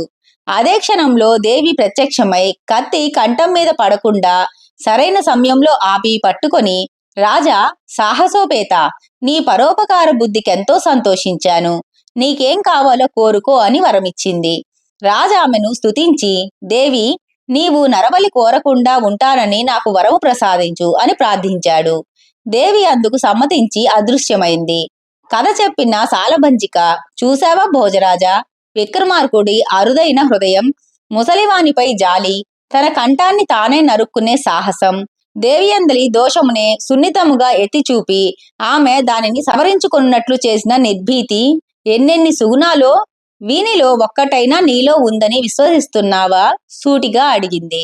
కాదన్నట్లు తలూపుతూ సింహాసనం ఎక్కే ప్రయత్నాన్ని అప్పటికి విరమించుకున్నాడతను. న్యాయ సూక్ష్మం. విక్రమార్కుడు ఒకరోజు కొలువుతేరి ఉండగా 2 స్త్రీలు వచ్చారు. ఒక ఆమె చేతిలో శిశువు ఉంది. రెండో ఆమె, మహారాజా, ఈ అన్యాయం చూడండి. ఈ రాక్షసి నా పిల్లను ఎత్తుకుపోతూ ఉంది. ఆమెను పట్టుకొని నేనిక్కడికి తెచ్చాను అంది రోదిస్తూ. అందుకు రెండో ఆమె అంగీకరించకుండా, ఆమె మాటలు అబద్ధాలు ప్రభు, ఈ బిడ్డ నాదే, ఆమె చెబుతున్నదంతా వట్టి కల్పన అంది. రాజు ముందరే ఈ బిడ్డ నాది అంటే నాది అంటూ తగవుకి దిగారు వాళ్ళిద్దరూ. అతను వారిని నిశ్శబ్దంగా ఉండమని వారి వైపు తీక్షణంగా పరిశీలనగా చూశాడు. ఇద్దరిది మాతృత్వానికి అర్హమైన వయస్సే. పోని ఆ పాప చేత తల్లిని గుర్తుపట్టించే ప్రయత్నం ఏమైనా చేద్దామంటే ఆ శిశువుది తల్లిని కూడా గుర్తుపట్టలేనంత రోజుల వయసు. ఈ పాప నీదే అనడానికి నీ వద్ద రుజువులేవన్నా ఉన్నాయా అని అడిగాడు ఒక ఆమెను. మాది ఈ దేశం కాదు ప్రభు, ఈ పాప నాదే అని చెప్పడానికి నాకిక్కడ తెలిసిన వారెవరూ లేరు అంది. పోనీ నువ్వైనా ఈ బిడ్డ నీదే అని చెప్పగలిగే సాక్షులెవరైనా ఉంటే తీసుకురాగలవా అని రెండో ఆమెను అడిగాడు విక్రమార్కుడు. నాది ఈ దేశం కాదు, నాకిక్కడ తెలిసిన వారెవరూ లేరు అని చెప్పిందామె. విక్రమార్కుడు దీర్ఘాలోచనలో పడ్డాడు. ఈ సమస్యను ఎలా పరిష్కరించాలి? ఇద్దరి ముఖాలు చూశాడు. కాని నేరస్తులని పట్టుకునేందుకు ఆధారము కనిపించలేదు. జరిగిందేమిటో చెప్పండి ఇద్దరు, ఒకరి తర్వాత ఒకరు అని ఆదేశించాడు వారిని. మొదట బిడ్డను చేతనుంచుకున్న ఆమె చెప్పింది. నేను నా బిడ్డనెత్తుకుని వస్తూ ఉంటే ఈమె నా చేతిలోని బిడ్డని లాగేసుకోబోయింది. ప్రాణాన్నైనా వదులుకుంటాను కాని బిడ్డను వదులుకుంటానా? నేను నా బిడ్డని ఆమెకు అందకుండా కాపాడుకున్నాను. దాంతో ఆమె నన్నిక్కడికి లాక్కొని వచ్చింది అంది. రాజు రెండో ఆమె వైపు చూశాడు చెప్పమన్నట్లు. నేను మంచినీళ్లు తాగుదామని బిడ్డను పట్టుకోమని ఈమె చేతికి ఇచ్చాను ప్రభు, అంతే. ఆ బిడ్డ నాదే అంటూ పారిపోబోయింది. ధర్మమూర్తులైన తమరు న్యాయం చేకూర్చగలరన్న ఆశతో ఆమెనిక్కడికి లాక్కొని వచ్చాను అని నమస్కరించింది. వాళ్ళ మాటల్లోంచి కూడా నిజరూపనికి ఆధారం దొరకలేదు రాజుకి. అతనొక్కసారి కళ్ళు మూసుకొని తీవ్రంగా ఆలోచించాడు. హఠాత్తుగా భటుణ్ణి పిలిచి ఆ పసిపావనిలా తెచ్చి ఈ వేదిక మీద పడుకోబెట్టు అన్నాడు. భటుడు అలాగే చేశాడు. విక్రమాదిత్యుడు కత్తి పట్టుకొని శిశువు వైపు నడిచాడు. ఆ స్త్రీలిద్దరి వైపు ఓసారి చూసి ఈ శిశువు ఎవరి శిశువో తేలేటట్లు లేదు. అందుచేత 2 ముక్కలు చేసి మీ ఇద్దరికీ పంచేస్తాను అంటూ నరకోబోతున్నట్లు పాపం మీదకి కత్తెత్తాడు. ప్రభు ఆగండి అంటూ వాళ్ళిద్దరిలోనూ ఒక ఆమె కంగారుగా వచ్చి రాజు కత్తికి అడ్డం పడింది. రాజు ఆమె వైపు చూశాడు. ఇంతకంటే మరో మార్గం తోచటం లేదు నాకు. మీ తగవు తీరాలంటే ఇంతే చేయాలి అన్నాడు. వద్దు ప్రభు, నా బిడ్డ నా కళ్ళ ముందే నరికివేయబడటం నేను చూడలేను. ఆవిడికే ఇచ్చేయండి. ఎక్కడో ఒక చోట నా బిడ్డ క్షేమంగా ఉండటమే నాకు కావలసినది. అంతేకాని పాపని చంపకండి అంది బోరున ఏడుస్తూ. రెండో ఆమె జయించినట్లు ఆనందంగా ఉంది. ఆమె ముఖం చూశాడు రాజు. ఆమెను పాపని దొంగలించబోయిన నేరం కింద చెరసాలలో పెట్టండి అని భటులకు చెప్పి ఏడుస్తున్న స్త్రీకి పాప నీదే తీసుకో అని చెప్పాడు. న్యాయమూర్తి అని అతని పాదాలకు నమస్కరించి పాపనెత్తుకుందామె. సభలోని వారికి ఏమీ అర్థం కాక తీర్పెలా చెప్పారని ఆశ్చర్యంగా చూస్తూ ఉంటే విక్రమార్కుడు వివరించాడు. నిజంగా బిడ్డను కన్న తల్లి తన ప్రాణం పోయినా తన పాపని మరణించనివ్వదు. మాతృత్వం గొప్పతనమది. మీరే చూశారుగా. కన్నతల్లి కనుక ఈమె తన పాప 2 ముక్కలుగా ఖండించబడటం సహించలేకపోయి అడ్డుపడింది. రెండో ఆమెకి ఆ పాపతో రక్త సంబంధం లేదు కనుక పాపని ఖండించబోతున్నా కిమ్మనలేదు. అప్పుడు అక్కడున్న వారందరూ నిజమే అనుకుంటూ విక్రమాదిత్యుని బుద్ధి కుశలతను పొగిడారు. కథ ముగించిన సాలభంజిక భోజరాజును అడిగింది. భోజరాజా, ఆ విక్రమార్కుడికున్న బుద్ధి కుశలత నీకుందని అనుకుంటున్నావా? లేదు అని తల అడ్డంగా ఊపి అప్పటికి సింహాసనం అధిష్ఠించే ప్రయత్నం మానుకొని వెనుదిరిగాడు భోజరాజు. విననిది, రానిది, లేనిది వింత కదా. కాంబోజు నగరంలో విమలుడనేవాడు ఉండేవాడు. ధనవంతుడైన అతను ఉదారుడే. అతిథి పూజలు చేసేవాడు. కాని అతని భార్య కుటిల మాత్రం పేరుకు తగ్గ స్త్రీ. ఆమె తన ఇంటికి ఎవరైనా వచ్చి దాహం అని అడిగితే నేను విననిది, నీకు రానిది, భూమిలో లేనిది అగు ఒక కథ చెబితే చక్కని చిక్కని మజ్జిగనిచ్చి నీ దాహం తీరుస్తా అనేది. మంచినీళ్ళు ఇవ్వకుండా ఎవరెంత చిత్రమైన కథ చెప్పినా ఓస్ ఇంతేనా అని పరిహాసం చేసి దాహం ఇవ్వకుండానే పొమ్మనేది. శాంతుడనేవాడు ఉజ్జయిని నగరం వాడే. కాని అతను దేశాటనం చేస్తూ ఉండగా అక్కడికి రావడము, కుటిలను దాహం అడగడము, ఆమె కథ చెప్పమనగానే అతనికి కథ చెప్పడం ఇష్టం లేక మరో ఇంట దాహం తీర్చుకుని ఉజ్జయినికి తిరిగి వచ్చాక కుటిల విషయం విక్రమార్కుడికి విన్నవించడము జరిగింది. విక్రమార్కుడు శాంతుడిని వెంటబెట్టుకొని కాంబోజు నగరం చేరి కుటిల, విమలుల ఇంటి విషయాలన్నీ బాగా తెలుసుకొని విమలుడు ఇంటిలో లేని మిట్ట మధ్యాహ్నం వేళ ఎండలో చెమటలు కారుతూ ఉండగా ఆ ఇంటి ముందు నిల్చొని కుటిలను దాహం అడిగాడు. ఆమె ఎప్పటిలాగే నేను విననిది, నీకు రానిది, భూమిలో లేనిది అగు కథను చెప్పితివా, చక్కని చిక్కని మజ్జిగని ఇస్తాను అంది. దానికి రాజు, అమ్మా, నాకు అపరిమితమగు దాహం వేస్తోంది. అందుకు కారణం ఉంది. నేను ఈ నగరానికి ప్రవేశిస్తూ ఉంటే తోటలో విమలుడను సజ్జనుడున్నాడని విని అక్కడికి వెళ్లి దాహం అడిగితే భార్యతో సరసంలాడటలో మునిగి అతను నా మాట లక్ష్యం పెట్టలేదు. నేను మళ్లీ మళ్లీ దాహం అడిగేసరికి నన్ను కొట్టడానికి వచ్చి నన్ను తరిమి అతను భార్యతో పడమట దిక్కుగా పోయాడు. పరిగెత్తి రావడం వల్ల అలసట ఎక్కువగా ఉంది. దాహం తీరాక నువ్వు అడిగిన కథ చెబుతాను అన్నాడు. ఆ మాటలు వింటూనే కుటిల తోక తొక్కిన తాచులా మండిపడుతూ తన భర్త పరస్త్రీతో సరసాలాడుతున్నాడనే కోపంతో అతనిని దండించాలని వెదుకుతూ పడమర దిక్కుగా పరిగెత్తింది. కొంతసేపటికి విమలుడు పొలం నుంచి అలసి సొలసి ఇంటికి వచ్చి భార్య కనపడక వీధి అరుగు మీద కూర్చున్న విక్రమార్కుణ్ణి ఈ ఇంటామె ఎటుపోయింది అని అడిగాడు. నేను దాహం అడిగాను, కాని ఆమె నా మాట వినిపించుకోకుండా ప్రియుడితో సరస సల్లాపాలాడుతూ తూర్పు దిక్కుగా వెళ్లిపోయింది. మీరైనా నాకు దాహమీయరా అన్నాడు. తన భార్య వేరొకరితో పోయిందనే కోపంతో విమలుడు ఆమెను దండించాలని వెతుక్కుంటూ తూర్పు దిశగా వేగంగా వెళ్లిపోయాడు. అందులో పొరుగురులో ఉన్న కూతురికి జబ్బు చేసిందని చూసి రావడానికి వెళ్లిన విమలుని తల్లి ఊరి నుంచి తిరిగి వచ్చి ఇంట్లో ఎవరూ లేకపోవడం గమనించి వీధి తెన్నె మీదనున్న అతన్ని ఈ ఇంటి వాళ్ళెక్కడికెళ్లారు అని అడిగింది. అమ్మా, ఈ ఇంటి యజమాని పుత్రుడు హఠాత్తుగా చనిపోగా వానిని పూడ్చిపెట్టడానికి వాళ్ళు ఉత్తర దిశగా పోయారు అని చెప్పాడు మారువేషంలో ఉన్న రాజు. ఆవిడ గొల్లుమని ఏడుస్తూ ఉత్తర దిశకు పరిగెత్తింది. ఒకరికి తెలియకుండా ఒకరు ఇంటి నుండి పోయిన విమలుడు, కుటిల ఒకచోట కలుసుకొని ఒకరినొకరు నిందించుకుంటూ, కలహించుకుంటూ, ఏడ్చుకుంటూ కూర్చొని ఉండగా విమలుని తల్లి కూడా వారిని చేరుకుంది. ఒక నీటి గుంట ఒడ్డున కూర్చొని ఏడుస్తున్న కొడుకుని, కోడల్ని చూసి తను కూడా ఏడుస్తూ వారి వద్దకు వెళ్ళగా, కూతురు చనిపోయినందుకు కాబోలో ఆవిడ ఏడుస్తుందని వారు కూడా ఆవిడని పట్టుకొని బిగ్గరగా ఏడవసాగారు. కాని ఎవరు మాత్రం ఎంతకాలమని ఏడవగలరు? కొంతసేపట్లో వాళ్ళు ఏడ్పాపి ఒకరి విషయం ఒకరు తెలుసుకొని ఇంటికి బయలుదేరారు. ఈలోగా విక్రమార్కుడు వాళ్ళింట్లో ప్రవేశించి ఆ ఇంటి దూలములు, వాసములు, స్తంభములు మొదలగు వాని లెక్క రాసుకుంటున్నాడు. విమలుడు భార్య, అత్తగారు ఇంట్లోకి వెళ్లబోతూ ఉంటే వారినడ్డుకొని విక్రమార్కుడు, ఈ ఇల్లు నాది, మీరెందుకు లోపలికి వస్తున్నారు అని దెబ్బలాడసాగాడు. వాళ్ళు తెల్లబోయారు. ఈ ఇల్లు మాది, నీదంటావేం? నడు వీధిలోకి నడు అన్నారు. పెద్ద మనుషులు దగ్గర తేల్చుకుందాం పదా అన్నారు.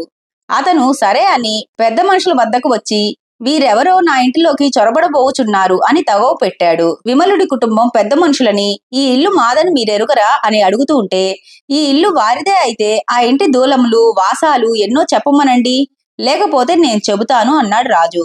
ఇంక వాళ్ళేమీ చేయలేక రాజు వైపు ప్రాధేయపడుతూ చూసి, మీరెవరో పెద్ద మనిషిలాగే ఉన్నారు, ఇలాంటి అన్యాయానికి ఎందుకు పూనుకుంటున్నారు అన్నారు బతిమలాడుతూ. అప్పుడు విక్రమార్కుడు, అయ్యా, ఈ ఇల్లాలు విననిది, నాకు రానిది, భూమిలో లేనిది అయిన కథ చెప్పిన వారికి కాని దాహమేనని చెప్పింది. అందుకే నేను ఈ కథ చెప్పి తిని అనగా అతని యుక్తికి అందరూ మెచ్చుకున్నారు. కుటిలని అందరూ ఎగతాళి చేశారు. దానితో కుటిల తన కుటిల మార్గాన్ని వదిలి బుద్ధి తెచ్చుకొని జీవించటం మొదలుపెట్టింది. రాజు తనతో వచ్చిన శాంతుడికి అనేక విధాలైన కానుకలిచ్చి తన నగరానికి వెళ్లిపోయాడు. భోజరాజా, నీకై నువ్వే ఆలోచించుకొనుము. విక్రమార్కుడి యుక్తి, తెలివితేటలు నీకున్నాయా అని అడిగింది ప్రతిమ. భోజరాజు పెదవి విరిచాడు. ఆనాటికి సింహాసనాన్ని అధిష్ఠించే ప్రయత్నాన్ని విరమించుకొని ఇంటికి వెళ్లిపోయాడు. విప్రుని భార్యకు శాప విమోచన మొసగిన విక్రమార్కుడు. ఒకరోజు విక్రమార్కుని వద్దకు వైశ్యుడొకడు వచ్చాడు. రాజా, నేను వ్యాపారం కోసం మధురా నగరం వెళ్లి అక్కడుండగా రాత్రివేళ ఉత్తర దిక్కు నుంచి ఎవరో ఏడ్చుచున్నట్లు ఆర్తనాదం వినవచ్చింది. అదేమిటని అక్కడి వారిని అడగగా, ఈ నగరానికి ఉత్తర దిక్కుగా పర్వతం ఉంది, దానిలో గుహ ఉంది, అక్కడే ఒక కాళికాలయం కూడా ఉంది. ఆ గుడి దగ్గర చాలా కాలం నుంచి ఒక రాక్షసుడు నివసిస్తున్నాడు. ప్రతిరోజు రాత్రి ఇదే సమయానికి స్త్రీ రోదన వినిపిస్తుంది అని చెప్పారు. అది మీకు తెలియజేయాల్సి వచ్చాను. వింతలనినా మీకు ఉత్సాహం ఎక్కువ కదా అన్నాడు. ఆ మాటలు విన్న విక్రమార్కుడు తొందరగా ఒకరోజు బయలుదేరి మధురా నగరం వెళ్ళాడు. వైశ్యుడు చెప్పినట్లు ఊరికి ఉత్తర దిశగా పోయి అక్కడ గుహగల పర్వతాన్ని, దాని సమీపంలో ఉన్న కాళికాలయాన్ని చూశాడు. రాత్రి అయ్యే వరకు ఆ గుడిలోనే దేవిని ప్రార్థిస్తూ గడిపాడు. కొంత రాత్రయ్యాక స్త్రీ ఆర్తనాదం వినిపించింది. అప్పుడొక రాక్షసుడు ఒక స్త్రీని బాధించటం గమనించాడు. స్త్రీనలా హింసించడం చూడలేకపోయిన విక్రమార్కుడు వెంటనే ఆ రాక్షసుని మీదకు లంఘించి తన కత్తితో అతని తల తెగనరికాడు. అప్పుడు స్త్రీని, అమ్మా, నీవెవరవు? ఈ రాక్షసుడు నిన్నెందుకిలా వేధిస్తున్నాడు అని అడిగాడు. ఆమె అతనికి కృతజ్ఞతలు తెలుపుతూ నమస్కరించి, ప్రభు, నేనొక విప్రుని భార్యను. తరచుగా భర్తకెదురు చెప్పుచూ గయ్యాలి వలె ప్రవర్తించేదారిని.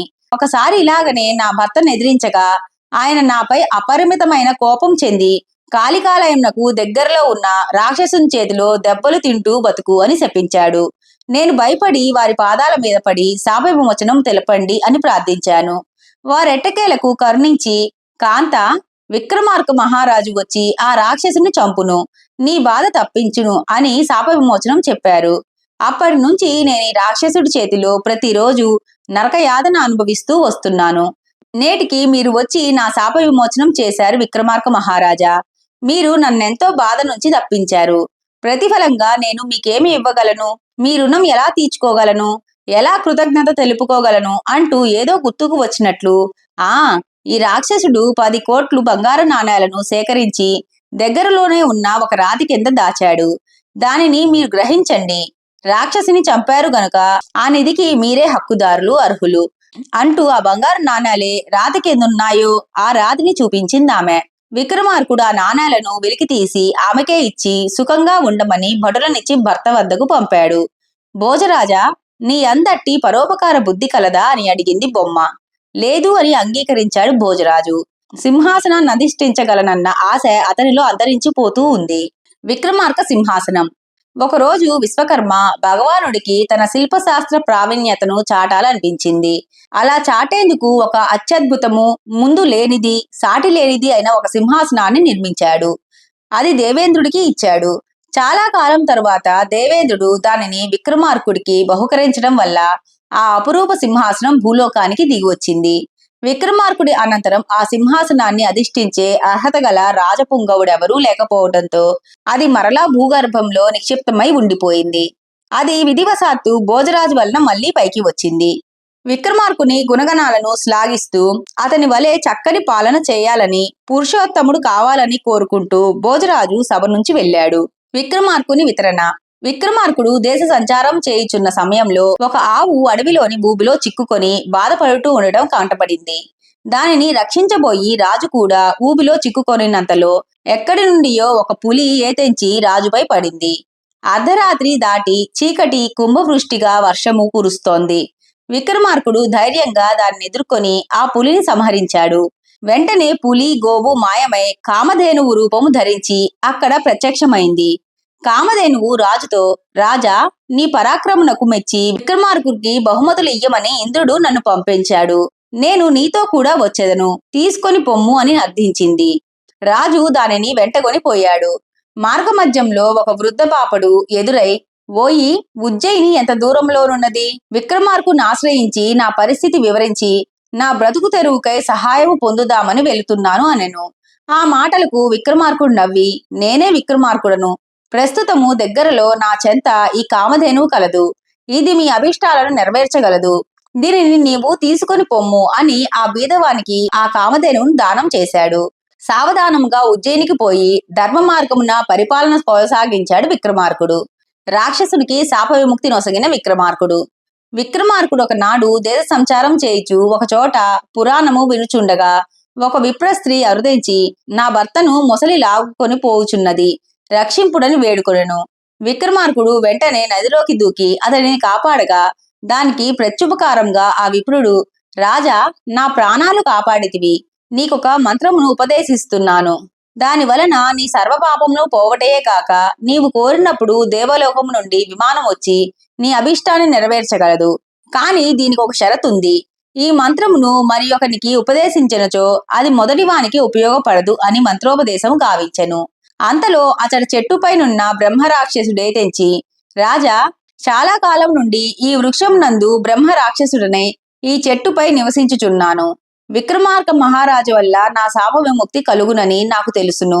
మొసలి నుండి బ్రాహ్మణుని కాపాడిన పుణ్యఫలం నా కొసగినచో మరలా నేను పూర్వరూపమును పొందేదను. ఈ సహాయము చెయ్యమని అర్థించింది. విక్రమార్కుడు వెంటనే ఆ పుణ్యఫలాన్ని ఆ రాక్షసునికి ధారపోసి అతనికి శాప విముక్తి గావించాడు. అంతేకాక తనకు లభించిన మంత్రోపదేశమును కూడా ఉపదేశించి రాక్షసునికి పూర్వరూపము వచ్చుటకు తోడ్పడెను. బ్రహ్మరాక్షసుడు విపరరూపం ధరించి విమానమెక్కి దేవలోకానికి అరుదించెను. విక్రమార్కుని కీర్తి నలుదిశలా వ్యాపించింది. విక్రమార్కుని సాహస ఔన్నత్యము. విక్రమార్కుని వద్దనున్న మంత్రులలో ఒకరికి సంతానము లేకుండెను. ఎన్ని పూజలు చేసినను, దాన ధర్మాలు చేసినను ఫలితము కానరాదాయే. దేవాలయములు సందర్శించిన ఆధ్యాత్మిక చింతనలో కాలం గడుపుచూ ఉండగా కొంతకాలానికి అతని భార్య ప్రసవించి 12 కుమారుని కనెను. తల్లిదండ్రులు ఆ కుమారునికి దేవదత్తుడని పేరిడి ప్రేమతో పెంచుకోసాగిరి. గారాబంతో పెరగటం వల్ల దేవదత్తుడు మూఢుడై జ్ఞానశూన్యుడయ్యాడు. తల్లిదండ్రులు వ్యధపడసాగారు. బుద్ధిలేని అమాయక దేవదత్తుని చూచి జనులు పరిహసించుచూ ఉండేవారు. ఆ అవమానంను భరింపజాలక దేవదత్తుడొకనాడు ఎవరికీ చెప్పక ఇల్లు విడిచిపోయాడు. తల్లిదండ్రులు ఎంత వెతికించినను అతని జాడ కానరాదాయే. దేవదత్తుడు పోయి ఒక అడవిలో ఒక శివాలయంను, దాని చెంత మరుగుచున్న జలముగల కోనేటిని చూసి ఆశ్చర్య పొందిచుండెను. ఎంతసేపు అక్కడున్నాడో గాని సూర్యాస్తమయ్యేసరికి ఆ కోనేటికి 8 వనితలు ఎక్కడి నుంచియో వచ్చి మరుగుచున్న జలముగల కోనేటిలో స్నానం ఆచరించి శివాలయంలో అర్చనలు చేసి పోవుచు మూలనున్న దేవదత్తుని కాంచి అతని పుట్టు పూర్వోత్తరాలు తెలుసుకొని అతడొక అమాయకుడని ఎంచి కరుణించి, ఓ దేవదత్త, మేము అప్సరసలము, నీవిక్కడికి రాకూడదు. ఎవడైనా సాహసించి వస్తే భస్మీపటనం కావాల్సిందే. కాని నీ తల్లిదండ్రులు పుణ్యము వల్లను నువ్వు మిక్కిలి అమాయకుడగుట వలను నిన్ను మన్నించి నీకొక ఉపకారము చేయ సంకల్పించితిమి అని చెప్పి దేవదత్తుని మహాజ్ఞానిగా చేసి ఉజ్జయినికి పంపించారు. దేవదత్తుని పాండిత్యమునికి అందరూ అచ్చెరు పొంది ఏమి జరిగినదని అడగగా ఆ మాంత్రికుమారుడును సర్వమును నెరిగించెను. ఆ వింతను చూడవలయునని విక్రమార్కుడు దేవదత్తుని ఒక్కడిని అతనిని దూరంగా నిలిపి తాన ఆలయంనకు వెళ్ళెను. వాడుక ప్రకారము అప్సరసులు రావటం, వేడి నీటి కొలనులో స్నానం ఆచరించటం, శివాలయంలో పూజించటం అయిన తరువాత పోవుచుండగా విక్రమార్కుడు కూడా అట్లే చేసి వారిని వెంబడించాడు. వేడి కోనేటిలో దూకిన రాజుకు కాలి ఉపాసకుడగుడచే ఏమీయూ కాలేదు. ఆ యువతుల వెంట అతడు పోవుతుండగా వారొక దివ్యోద్యాన వనమునకేగి అందలి భవనమున ప్రవేశించిరి. రాజు కూడా లోనికి వెళ్ళాడు.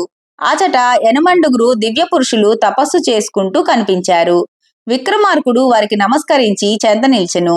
దివ్య పురుషులు అతనిని విక్రమార్కునిగా ఎరిగి దైవాంశ సంభూతుడని తలచి సన్మానించి కొన్ని దివ్యమనులను బహుకరించిరి. కొలనులోని జలమట్లు వేడిగా ఉండుట కారణమేమిటి అని అడుగగా ఈశ్వరుని జటాజూటము నుండి జాలువారిన అంబువులని తలపై నుండి త్రినేత్రము మీదుగా జాలువారగానే వేడిగానున్నవని విన్నవించింది. ఆ కొలనులో ఎవరైనా పడినా ఆవిరైపోవునే గాని బ్రతకజాలడని చెప్పిరి. కాళికాదేవి భక్తుడగుడు వలన ఈ ఉష్ణబాధ నీకు అంటలేదని అనిరి. విక్రమార్కుడు తిరిగి వచ్చి తన కోసం వేచి ఉన్న దేవదత్తుని కలిసి తను సంపాదించిన వెలలేని రత్నములన్నిటినీ అతనికి ఇచ్చెను. ఇరువురు ఉజ్జయినికి పోయి సుఖముగా నుండిరి. ఓ భోజరాజా, నీ అందిట్టి ధైర్య సాహసాలు, దయాదాక్షిణ్యాలు, దాతృత్వ లక్షణాలు కలవేమో ఆత్మ పరిశీలన చేసుకుని గద్దె దధిష్ఠింపుము అని బేతాళుడు చెప్పగా భోజరాజు యథావిధిగా వెనుకకు తిరిగి వచ్చెను. న్యాయ నిర్ణయం. పూర్వం ధర్మపరుడనే రాజుండేవాడు. న్యాయశీలి ప్రజలను కన్నబిడ్డల వలె చూసుకునేవాడు. ఒకనాడొక చిత్రమైన నేరము విచారణకు వచ్చింది. మదనవతి అనే యువతి శశాంకుడనే చిన్నవాడు తనను చూచినని ఫిర్యాదు చేసింది. అంతన ఆ రాజు శశాంక, మదనవతి వంక చూచినావట, నిజమేనా అని ప్రశ్నించాడు. ప్రభు, ముందు ఆమెయే నా వంక చూసినది, తర్వాతనే నేను ఆమె వంక చూశాను అని శశాంకుడు చెప్పాడు. మహారాజా, నేనెంత మాత్రం అతని వంక చూడలేదు. చూసినచో నాకింత బాధ ఎందుకు అని మదనవతి చెప్పింది. అంతటా శశాంకుడు, నేను నీ వంక చూచి తిని అని ఎట్లా తెలిసింది అని ప్రశ్నించాడు. ఆ మాటకెవ్వరూ సమాధానం చెప్పలేకపోయిరి. ఓ విక్రమార్క మహారాజా, వారిద్దరిలో దోషులెవరు? తెలిసి కూడా చెప్పకపోయినావనుకో నీ తల 1000 బ్రక్కలవుతుంది అనగానే విక్రమార్కుడు మదనవతి శశాంకుని వంక చూసిన మాట యథార్థమే. కాని మదనవతి చూపులో కల్మష భావమేదీ లేదు. శశాంకుడే కల్మష దృక్కులతో చూసి అధికార హోదాలో మాట్లాడుచున్నాడు. అందుచేతనే మదనవతి ఫిర్యాదు చేసింది. లేనిచో ఫిర్యాదు చేసి ఉండేది కాదు. అందుచేత శశాంకుడే దోషి అని చెప్పాడు. అందరూ ఆ నిర్ణయానికి ఆనందించారు. ఎవరు బుద్ధిమంతులు? పుష్కరం అనే పట్టణాన్ని ఏలుతున్న రాజుకు మణిరూప అనే కుమార్తె ఉంది. పుత్రికను సకల విద్యా ప్రవీణుడి కొసగి వివాహం చేయ నిశ్చయించెను. ఎందరో రాజపుత్రులే తెంచి తమ తమ ప్రావీణ్యమును ప్రదర్శించి చివరికి రాజు మనుమంతుడనే రాజకుమారుడికి తన కుమార్తెనిచ్చి వివాహం చేయదలిచాడు. వివాహం జరిగింది. మణిమంతుడు భార్యతో సహా స్వస్థలానికి వెళ్లి సకల సుఖంబులు అనుభవించుచు కాలం గడుపుతున్నాడు. ఒకనాడు భార్యాభర్తలిద్దరూ ఏకశయ్య మీద ఉండగా ఆ మంచం కింద చీమలు బారులు కట్టి వచ్చుచు తటాలున ముందుకు పోక నిలిచి ఉన్నాయి. వెనుక చీమలు ముందు చీమలు ఎందుకు పోవటలేదా అని విచారించగా ముందు చీమలు భార్యాభర్తలు ఏకశయ్యాయుతులైనప్పుడు వారి నడుమ నుండి పోవటం మంచిది కాదని, ధర్మ విరుద్ధమని, అందుచే నిలిచితమని బదులిచ్చాయి. మంచం నెత్తి యువతల పెట్టి పోవచ్చు కదా అని వెనక చీమలు అన్నాయి. కాని మంచంని ఎత్తుట ఎట్లు అని ఆలోచిస్తున్నాయి. పైనున్న మణిమంతుడు జంతు భాష తెలిసిన వాడొకడుచే చీమల సంభాషణ నవ్వు పుట్టించి ఒకసారి ఫకాలను నవ్వాడు. అది చూసి మణిమాలిక ఎందుకు నవ్వుచున్నావో చెప్పమని భర్తను నిలదీసింది. చెబితే నా ప్రాణం పోతుందని, ఇదొక జీవరహస్యమని తెలిపాడు. అయినను నీ ప్రాణం పోయినచో నాకేమి, ముందు నేనా రహస్యాన్ని తెలుసుకోవాలని పట్టుబట్టింది ఆమె. చేసేది లేక మణిమంతుడు చితి పేర్చుకొని భార్యకు రహస్యాన్ని విన్నవించబోయేంతలో దగ్గరలోనున్న గొర్రె పొట్టేల సంభాషణ అతని కర్ణములకు చేరింది. అందు మగది ఆడదానిని గలవాలని ప్రయత్నిస్తోంది. దానికి అభ్యంతరం చెప్తూ ఆడది, నీకు మునుపటి వలె నా మీద ప్రేమ లేదు. పో, ఒకవేళ ప్రేమే గనక ఉంటే ఆ దూరమున కనబడే బావిపై అంచున గల లేత పచ్చికను తెచ్చి ఇమ్ము అని కోరింది. దానిక మగడు బావి నిండుగా ఉంది, కాలు జారినచో ప్రాణాలు పోవును, ఈ కోరిక మంచిది కాదనెను. చచ్చినను నాకేమి, నా కోరిక తీర్చుట నీ కర్తవ్యం, శీఘ్రమే పోయి ఆ లేత పచ్చిక తెచ్చి ఇమ్ము అను పట్టుబట్టింది. వెంటనే మగ పొట్టేలు, ఓసి ధూర్తురాలా, మగడు చచ్చినదన్నను నీ మూర్ఖత్వము వీడుటలేదు. ఛీ, నీ ముఖం నాకు చూపించకు, నిన్ను కూడకున్నా నాకొచ్చే నష్టమేమీ లేదు, ప్రాణాలున్నచో నీ వంటి ఆడవారినెందరినైనను గెలవవచ్చు. ఛీ, పో. చూడు, తెలివిహీనుడై బుద్ధుమాలి భార్య మాటకెదురు చెప్పలేక మహిమాన్వితమైన మనుష్య జన్మను మంటల పాలజేయబోతున్నాడా మణిమంతుడు. నేనట్టి వాడను కాను, బుద్ధిమంతుడను, నాకు వివేకముంది. పో ముండా, నీ ముఖం నాకు చూపించకని కసురుకుంది.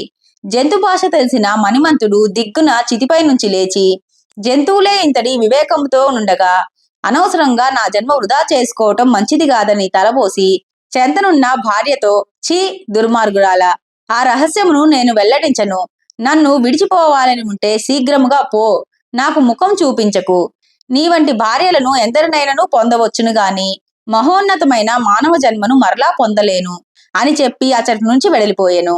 మణిమాలగియు తన కోరిక నెరవేరనందుకు చింతించుచూ వెళ్లిపోయింది.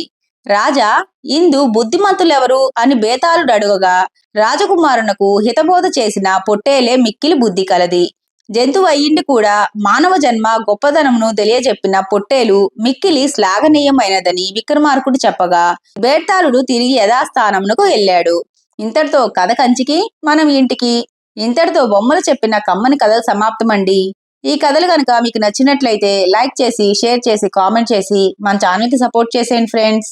ఇక ఉంటానండి. By by.